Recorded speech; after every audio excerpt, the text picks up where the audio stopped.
So good afternoon dear students, welcome to my channel again once more. So last time we have talked of the medial nerve in the first part. Now today we will talk about the remaining part of the medial nerve, and what point remains in the medial nerve is the branches, the applied anatomy. Okay, there I especially made this video in two parts because it is very important to understand how the medial nerve branches out. So we had talked of the course last time, we will go to the branches, and as all of us know that there are three types of branches of the medial nerve or any nerve. You have muscular branches, articular branches and cutaneous branches. Okay, so muscular branches, articular branches and cutaneous branches are the three branches of any nerve that you have. So medial nerve also has these types of branches. The muscular branches meaning the muscles supplied by the medial nerve, and here you should know that the medial nerve, as it is going to travel from the axilla, it is going to come into the arm, then into the forearm and then into the hand. When it is traveling from the axilla into the arm, it does not give off any, it does not supply any muscle in that route.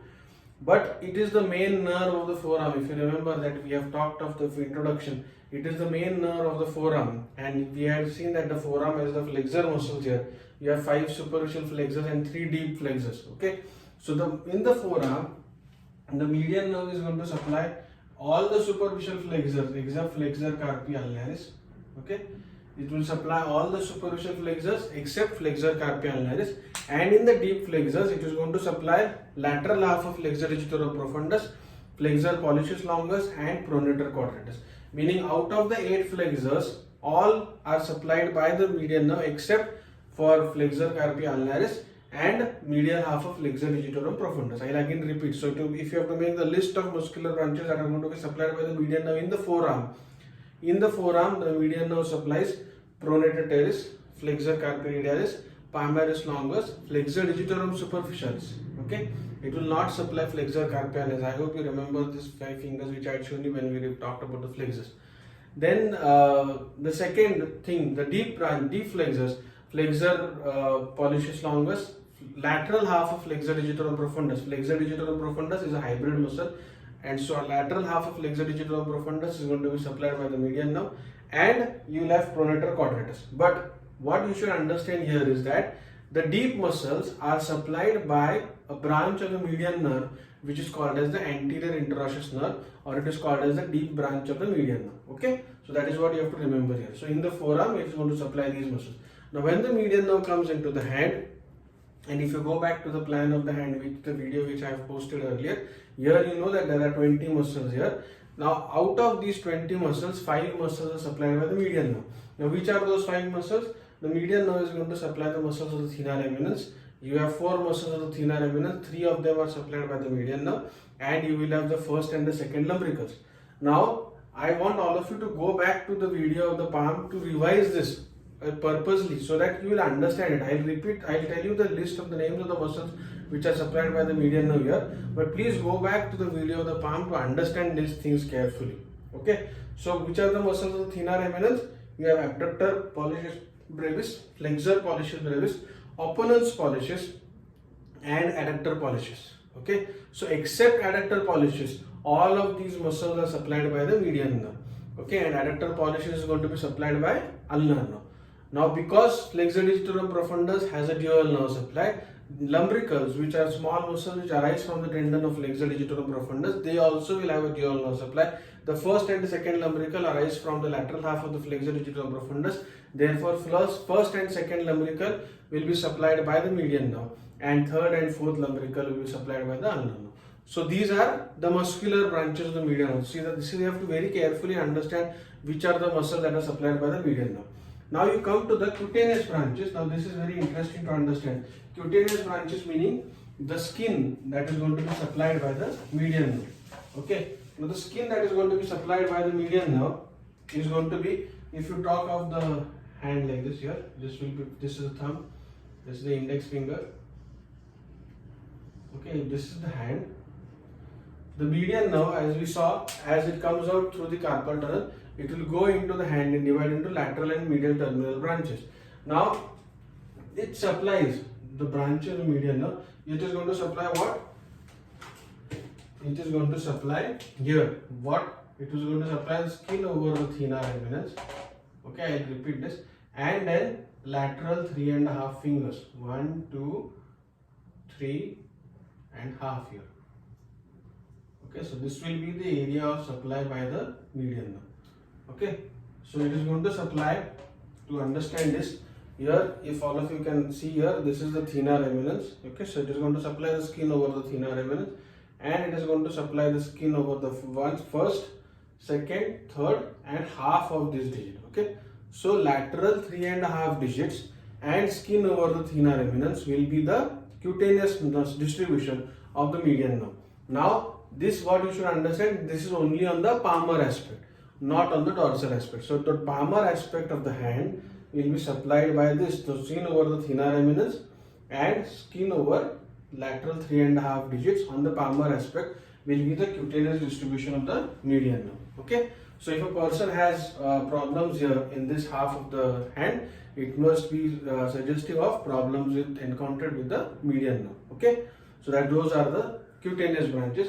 And lastly, the articular branches. The articular branches which will be supplied by the median nerve, the branches are given to the elbow joint and the proximal radial joint and probably the wrist joint also. So those are the articular branches. Articular branches meaning the branches which are going to supply the joints.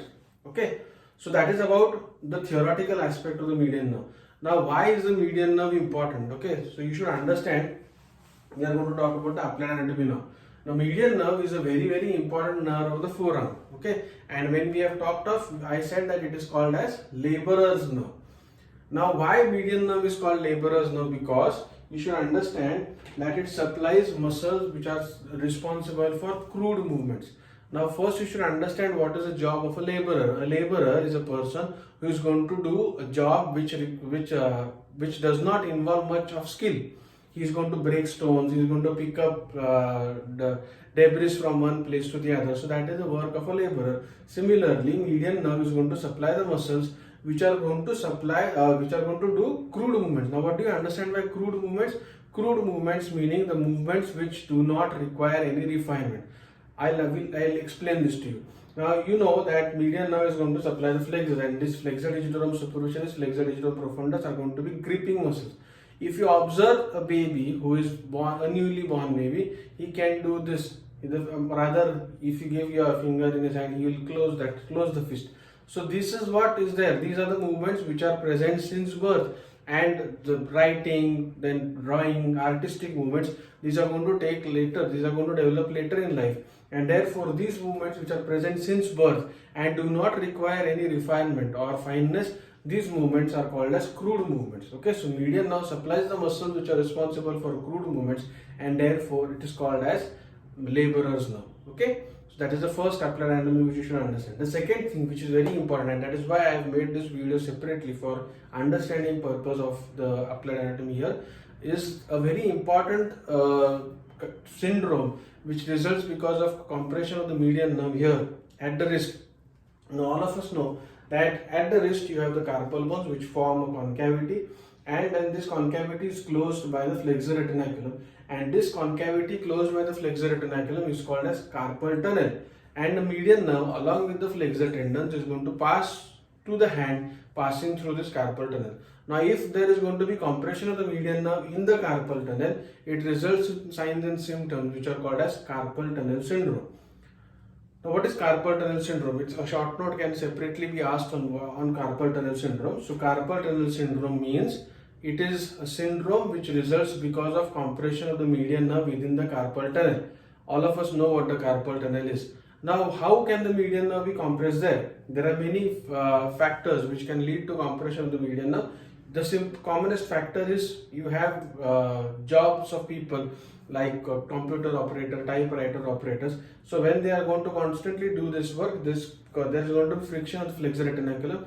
It can lead to inflammation of the flexor retinaculum, and that can lead to reduction in the size of the carpal tunnel and the median nerve getting trapped in that.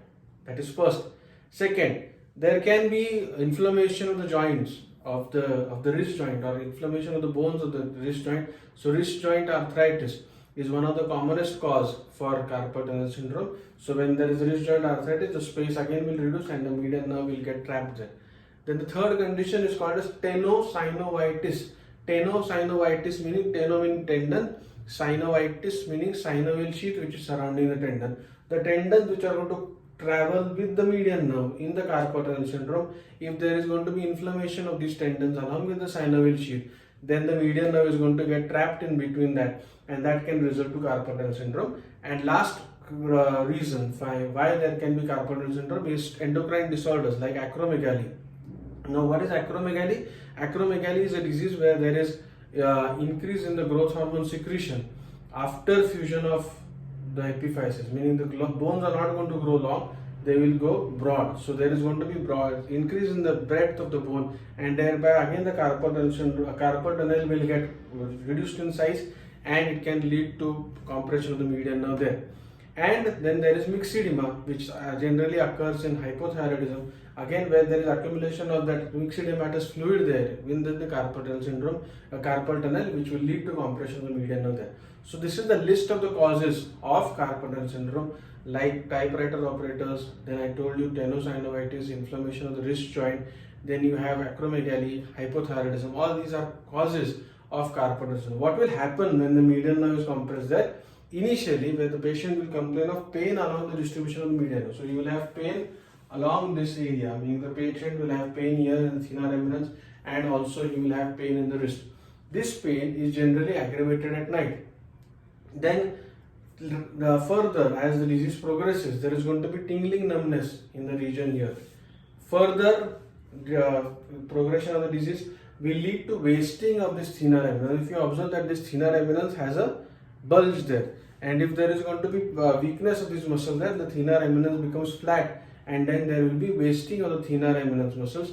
And the last stage is that the thumb will come in line with all other fingers, and this deformity, because there is all the happening, all the muscle actions of the thumb will get affected because of the weakness of the muscles there. And adductor pollicis, because it is supplied by the ulnar nerve, that becomes overactive, and the thumb is adducted and it is slightly medial rotated. Such kind of deformity of the thumb resulting because of the compression of the median nerve is called as ape thumb deformity. Ape means a big monkey. So it is a deformity because of the compression of the median nerve in the carpal tunnel will be called as ape thumb deformity. Okay.